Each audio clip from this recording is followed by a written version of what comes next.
ቤዛ ከተፈታች ሌላ ደግሞ ጭንቀት ተጨምሮባቸዋለች። በጭራሽ ቤዛ መፈታት የለባትም የሚል ሀሳብ አስተያየት አለ ማለት ነው።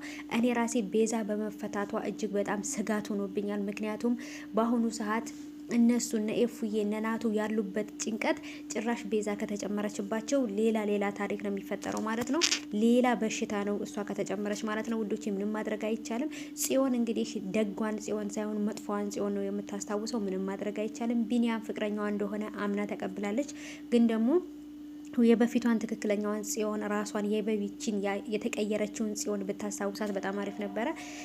እና ስለዚህ ውዶቼ ነገ በተለመደው ሰዓት ይለቀቅልናል ማታ ላይ ማለት ነው። ውዶቼ ሰላም ውድ የተከበራችሁ የቻናል ተከታታዮች እንዴት ናችሁ?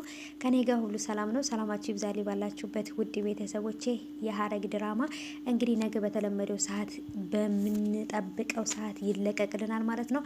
እንግዲህ መጨረሻ ላይ ያለቀበት እጅግ በጣም የሚያሳዝነው ነገር በተለይ በተቃራኒው እኔ ፖሊስ ነኝ እሱን መያዝ የምፈልግ ብዙ መረጃዎችን እየፈለኩበት ያለሁት ነው ስትላት በጣም ነበር የደነገጠችው።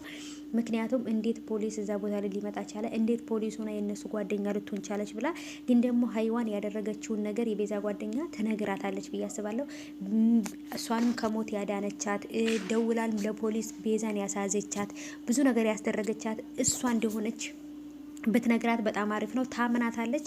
ሁሉ ነገርም ደግሞ ነግራት ከሷ ጋር አብራ ብትሆን የተሻለ ነገር ታደርጋለች ብዬ አስባለሁ። ምክንያቱም በአሁኑ ሰዓት ኤፍራታ ከጎኗ ማንም ሰው የለም። ምክንያቱም ይህን እውነት የምታውቀው እሷ ብቻ ናት ማለት ነው። ልክ ናታንን ጣልታ ያፌትን ደግሞ አፍቅራው ወደ እሱ እንደሄደች ማስመሰል ነው የሚፈልገው እንጂ በሆነ ነገር አስፈራርቷት እንደሆነ ካወቀ ወዳው ሳይሆን ተገዳ ነው ብሎ ስለሚያስቡ እሷ ግን የናታን እንዲጠላት ነው እያደረገች ያለችው። ግን ደግሞ ይሄንን በመታረቅ ሰዓት በጣም ልቧ እየደማ ነው ማለት ነው። ምክንያቱም ይህን ያህል የምትወደውን መስዋዕት የከፈለችለትን ብዙ ነገር የሆነችለትን ፍቅሯን ትታ ለሱ ብላ የማትፈልገውን ሰው የማትፈልገው ህይወት ውስጥ ልትገባ ነው።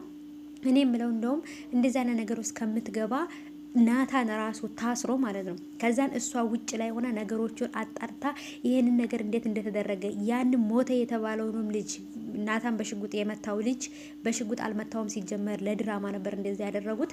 ስለዚህ ያን ልጅ ፈልጋ አግኝታ ለምን እንደዚህ እንደተደረገ ምን እንደተፈጠረ ነገሮችን አጣርተው እውነቱን አጣርተው ናታንን ማስፈታት ይሻላል ብዬ አስባለሁ። ለናታን ብላ የማይሆን ውሳኔ መወሰን የለባትም ማለት ነው ኤፍራታ።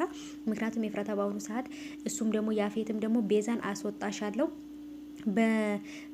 ታግዥኛለሽ፣ ታስፈልጊኛለሽ፣ ላገባ ነው፣ ቀጣይ ሳምንት ሰርጌ ነው፣ ስለዚህ ታስፈልጊኛለሽ፣ የምትወጭበትን ነገር አመቻችቼልሻለሁ ብሏታል ማለት ነው። ይሄ ነገር ደግሞ ለኤፍራታ እጅግ በጣም ከባድ ነው።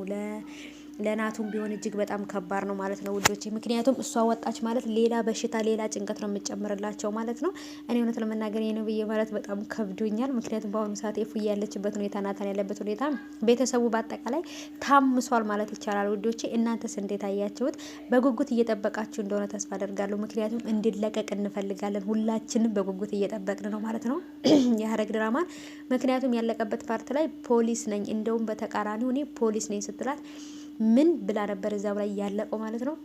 ኤፉዬ በጣም ደንግጣ ነበረ። ምክንያቱም ያፌት ያሳያት የቪዲዮ ሰው ሲገድል የነበረበት የቪዲዮ ስላለ ያንንም ካገኘችው ናታንን እስር ቤት ተከታዋለች ብላ ስለምታስብ እውነቱን የምትነግራት አይመስለኝም። ምክንያቱም ተጠራጥሬያታለሁ። በጭራሽ የምትነግራት አይመስለኝም። ግን ደግሞ እውነቱን አፍርጣ ከነገረቻት ይሄ ነው አግዝሻለሁ በምን አስፈራርቶች ነው ካለቻት እንደዚህ ነው ብላ ብትነግራት ነገሩን ታግዛታለች፣ ትፈታዋለች ብዬ አስባለሁ። ብቻ ውዶቼ እናንተስ ምን አሰባችሁ? እኔ እንዳሰብኩት ነው ወይንስ እንዴት ነው? ሀሳባችሁን ኮሜንት ላይ እንድታስቀምጡልኝ እፈልጋለሁ ውዶቼ። ለቻናል አዲስ ከሆናችሁ ደግሞ ሰብስክራይብ እያደረጋችሁ ቤተሰቡ ነው። ነገ በተለመደው ሰዓት ከሰዓት አካባቢ ይለቀቅልናል ማለት ነው። እኔም እንደናንተ በጉጉት እየጠበኩ ነው። ላይክ፣ ሼር፣ ሰብስክራይብ